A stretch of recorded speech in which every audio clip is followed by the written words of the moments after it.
There's something no one tells you when you're young. When you're sitting alone in your room wondering why you feel so different. When you walk through crowded hallways at school but still feel invisible. When your heart breaks over things no one else even notices. No one tells you that this isn't just life being unfair. No one tells you that you're not strange, broken, or weak. What they don't say, what very few even understand, is that every chosen one walks through this. Before the calling comes clarity, and before clarity comes conflict. The kind of conflict that shows up early, the kind that makes you question why you feel older than your age, why you're more aware, why you care more deeply, why pain finds you before success does. If you've ever felt like you didn't fit in, like your heart saw the world differently, like you were being prepared for something but didn't know what it was, then this message is for you. Because there's a pattern, a divine pattern, and if you trace it through history, through scripture, through every person who ever made a true impact, you'll see it. Every chosen one faced this childhood. And if you did too, you're not alone. You're marked. Loneliness and isolation are not signs of abandonment. They are often the evidence of divine selection. From the very beginning of Scripture to the final pages, we see a clear and consistent pattern. Those whom God chooses for great things are first separated, hidden, and set apart. This is not punishment, it is preparation. It is one of the most misunderstood seasons in a chosen person's life, particularly in childhood. The young boy or girl who finds themselves feeling different, isolated, or emotionally distant from peers is often experiencing a divine distinction, not a defect. God isolates before He elevates. He places His hand on someone and removes them from the crowd, not to destroy them, but to shape them without interference. Look at Joseph, sold by his brothers and left in a pit. That was not a moment of divine neglect. It was the beginning of divine promotion. Moses was separated from his people, raised in Pharaoh's palace, yet never truly at home. David was left in the field when the prophet came to anoint a king. Jesus himself, though perfect, often withdrew, even as a child, from the bustle of daily life, preferring the temple or the quiet of the hills. These patterns are not coincidences. They are the fingerprints of God's process. Loneliness in the life of the chosen is not just about physical separation. It's spiritual. It's emotional. There is a deep internal knowledge that you do not fully belong in the systems around you.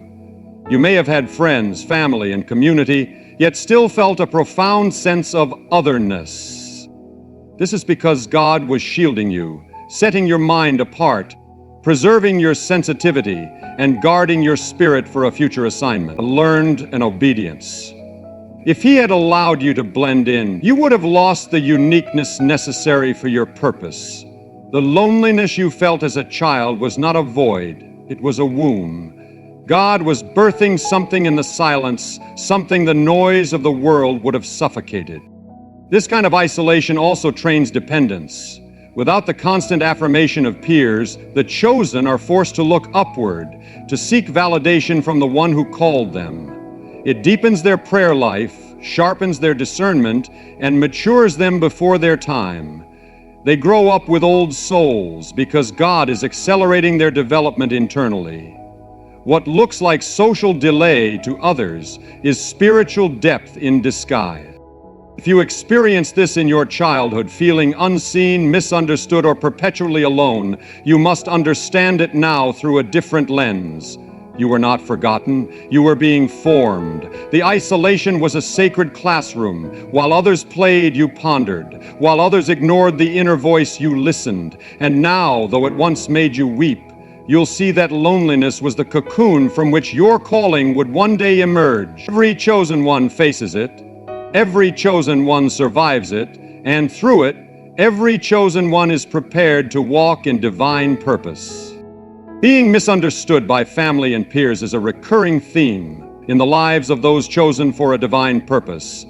It is one of the most painful aspects of the calling, especially when it begins in childhood. From an early age, the chosen often find themselves asking, "Why don't they understand me?" Or, "Why do I feel so out of place?" The truth is not rooted in rebellion or strangeness. It is rooted in a deeper wiring. There is something different inside them, something heaven-born, that doesn't align with the expectations or experiences of those around them. And because people fear or misjudge what they do not understand, the chosen are often labeled, criticized, or even rejected, not by enemies, but by those closest to them. Joseph's own brothers mocked his dreams. He shared what God showed him in innocence, only to be ridiculed and eventually betrayed. David was sent to deliver bread to his brothers and was scolded by them for even being present, despite having a heart that would one day lead a nation. Jesus himself was rejected in his hometown. His own family once thought he was out of his mind. Scripture says a prophet is not without honor except in his own country, among his own relatives, and in his own house. There is a deep truth in that. Those who are chosen often face the harshest misunderstanding from the people who should love them the most. This misunderstanding is not because the chosen child is rebellious or broken. It is because their spirit is tuned to a different frequency. They dream differently. They think beyond their years. They question what others accept and feel what others ignore. This inner depth confuses others who live only on the surface. Parents may see it as disobedience. Siblings may call it arrogance. Teachers may label it as distraction. But in truth, it is early evidence of divine calling. The chosen child sees the world through a prophetic lens, and that vision is often too much for the world around them to comprehend. Being misunderstood creates an inner world of confusion and at times heartbreak. The chosen one may even start to believe the labels others put on them. But over time, this trial produces an unshakable identity. When no one else understands you, you are forced to seek understanding from God. That divine relationship becomes the anchor. Misunderstanding is not the end of the story. It is the beginning of divine intimacy. It forces the chosen one to depend not on the approval of man, but on the voice of the one who called them. So if you grew up being the odd one out, the dreamer in a family of realists, the quiet one among the loud, the thinker in a crowd that didn't care to think, take heart. That was not a sign of failure. It was proof of favor. You were not being cast aside, you were being set apart. Every chosen one is misunderstood before they are ever recognized. Early exposure to suffering is one of the clearest markers in the life of someone chosen by God. It often begins in childhood, long before the person understands what purpose even means.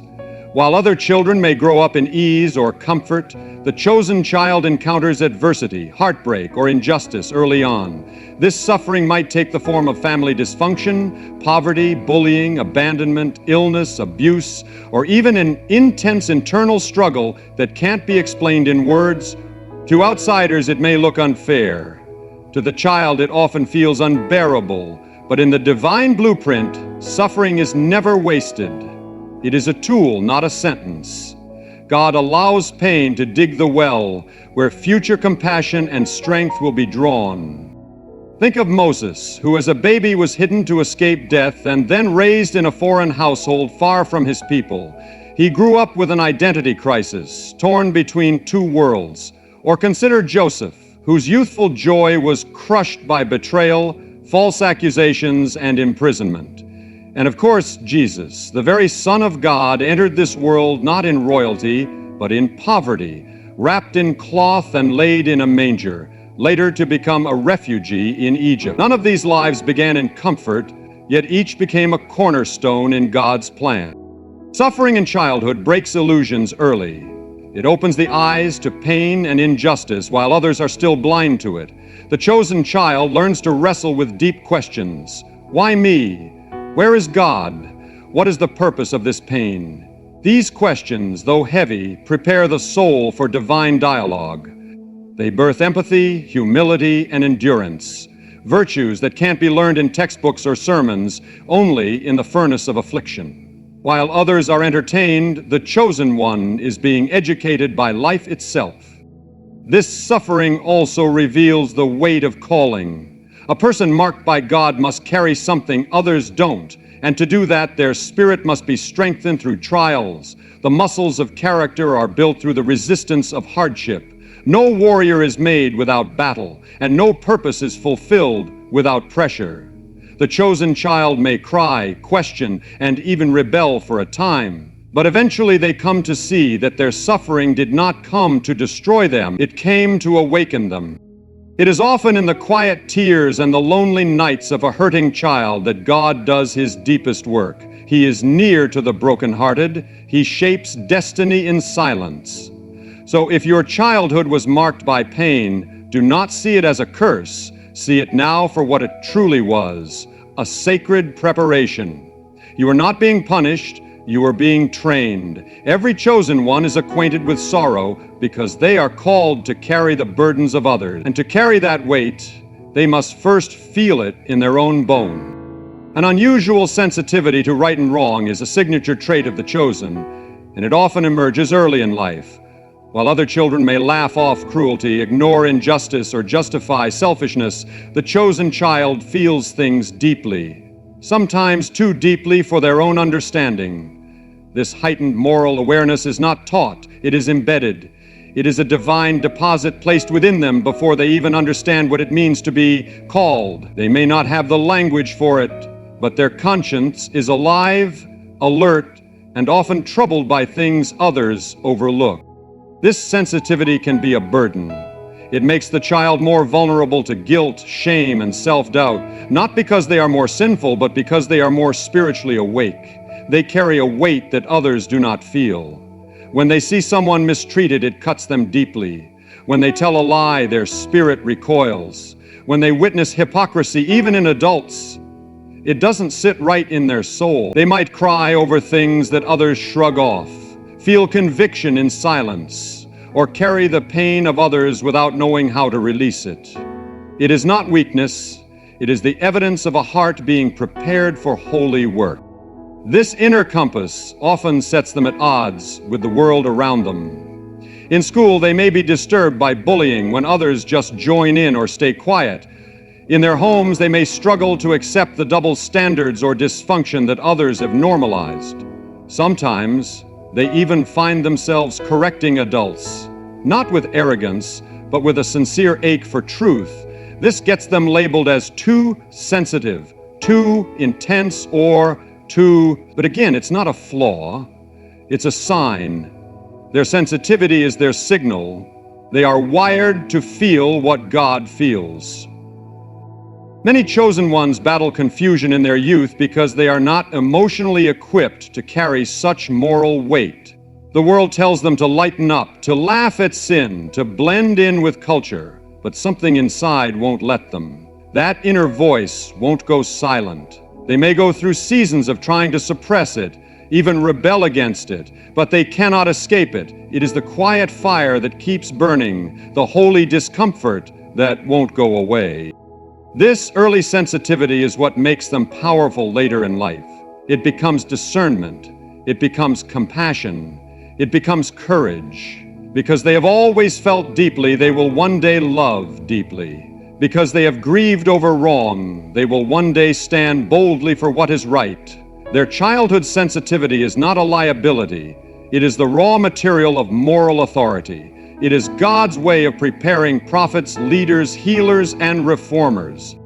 So if you were the child who cried alone, who stood up when it wasn't popular, who couldn't ignore injustice, or who carried a secret sense of conviction far beyond your years, understand this, that was not weakness, that was calling. Every chosen one feels right and wrong before they can explain it. And that sense of divine tension is the foundation upon which their future mission is built. A calling without clarity is one of the most profound and perplexing aspects of the chosen one's childhood. From an early age, they often sense something different, something stirring deep within their soul, a pull, a weight, a whisper. They may not be able to put it into words, but they carry a strange sense that they were born for more than the ordinary. This isn't pride, it's not ambition. It's a quiet tension between the life they see and the life they feel. They walk through childhood with questions burning inside. Why do I feel this way? Why do I care so deeply? Why does this world feel too small for me? It is the early evidence of divine purpose, placed by God long before understanding can catch up. This inner calling often reveals itself through restlessness. While others seem content with surface pleasures or shallow goals, the chosen child longs for something deeper. They can't explain it, but they feel unfulfilled by what satisfies everyone else. Even when surrounded by love, opportunity, or attention, there is an ache, a holy dissatisfaction. This is not depression. It is divine agitation. God is stirring the waters of their soul to prepare them for future assignment. He is interrupting their comfort so they won't settle in places never meant to hold them. This type of calling without clarity also produces seasons of confusion. The child may bounce between interests, ideas, or paths, trying to find where they fit. They may excel in one thing but feel no peace in it. They may hear praise from others, but feel no satisfaction inside. It's like being in a room with dim light. You can tell something's there, but you can't fully see it yet. And that uncertainty can lead to frustration, especially when those around them push them toward predictable paths. But the chosen cannot find peace in anything that doesn't align with their true purpose, even if they don't yet know what that purpose is. This yearning often drives them to explore things beyond their age: spiritual questions, creative outlets, leadership roles, or acts of service. They are seeking alignment. They are searching for the voice behind the pull, and in that search they begin to encounter God more deeply. Though they don't have the full picture, they begin to walk by instinct, led not by sight, but by a divine impression written on their heart. It's this hidden call, not yet clear, but always present, that becomes their compass in the wilderness of life. If you were that child, restless in comfort, unsatisfied with what satisfied others, constantly seeking meaning, you must understand now what it was. You weren't lost, you weren't broken, you were being drawn. That inner calling was the hand of God, shaping you, beckoning you, setting you apart. Every chosen one feels it before they understand it, and that ache for clarity is the first sign that your life is meant for something eternal. Rejection before recognition is a universal truth in the life of the chosen. It is one of the most painful yet necessary stages in the divine process. From the earliest moments, those marked by God for a higher calling often face rejection, by friends, by family, by systems, by society, and sometimes by their own inner voice. This rejection is not because they lack value, it is precisely because they carry value that is not yet visible to the world. The chosen are often hidden, misunderstood, or even cast aside before they are ever honored. Their greatness is veiled in ordinary packaging, and because of that, they are frequently overlooked or dismissed. David was rejected when the prophet came to anoint a king. His own father didn't call him in from the field. He wasn't even considered. Joseph was rejected by his brothers and sold into slavery, his dreams mocked and discarded. Moses was rejected by his people after trying to act as a deliverer. Even Jesus, the Messiah, was despised and rejected of men, a man of sorrows, acquainted with grief. The pattern is undeniable. God allows rejection to protect what he's preparing. He lets the world say no until heaven is ready to say now. Rejection in childhood can feel like a curse. Being left out, bullied, passed over, or misunderstood creates wounds that linger. The chosen child might wonder why they're never the favorite, why they're always last, why others are celebrated while they're ignored. But in God's economy, rejection is often the wrapping paper around a sacred gift. It shields the chosen from premature exposure. It keeps them hidden until they're ready. Rejection doesn't disqualify the chosen, it distinguishes them. The pain of being unseen builds humility. It strips away ego and forces dependence on God rather than on applause. The chosen one learns early not to crave the approval of man, because man did not call them. Their validation must come from above. And in that loneliness, in that silence, God speaks. He confirms identity when no one else does. He affirms value when others tear it down. He becomes the voice that steadies the soul through every season of silence. Sometimes the chosen even reject themselves. They look at their life, their struggles, their insecurities, and decide they must not be enough. But God does not choose the perfect. He chooses the willing. He chooses the yielded. And often He allows rejection to burn off every illusion until all that remains is raw, surrendered faith. If you have faced rejection since childhood, if you were left out, looked over, or labeled, take heart. You were not being cast aside. You were being preserved. What people couldn't see in you, God never missed. The world may take its time to recognize what heaven already knows. Every chosen one is rejected before they are revealed. And when God lifts the veil, the same voices that dismissed you will have no choice but to witness what they never saw coming. So now you see it. The patterns were never random. The loneliness, the misunderstanding, the suffering, the deep moral pull, the restless calling, and the painful rejections. All of it was part of a sacred design. You were being shaped in secret for a purpose far greater than you imagined. What looked like weakness was strength in disguise. What felt like abandonment was actually divine attention. You were not just growing up, you were being prepared. Every chosen one walks through this path in their early years. Every prophet, every leader, every voice of change has carried these childhood marks. It does not mean you were cursed. It means you were called. And though the road was rough, it was holy. Though it was hard to explain, it was never hidden from the eyes of God. He saw every moment. He permitted it. He preserved you through it. Because what you are becoming is far more important than what you had to endure. Now the time has come to look back with clarity, to stop resenting the story and start recognizing the preparation. You did not come through all that for nothing. You came through it for a reason, and that reason is rising. So walk forward, not with fear, but with faith. You are not behind. You are right on time, and everything that was meant to break you is going to bless you. May you walk boldly in your calling, no longer questioning your identity, but embracing your destiny. The pain was real, but the purpose is greater. What you carry is sacred. The world has yet to see what God will do through a soul that survived what you did and still chose to believe. Thank you for listening. And as you move forward, may you carry peace in your heart, strength in your spirit, and fire in your bones. Good luck on your journey.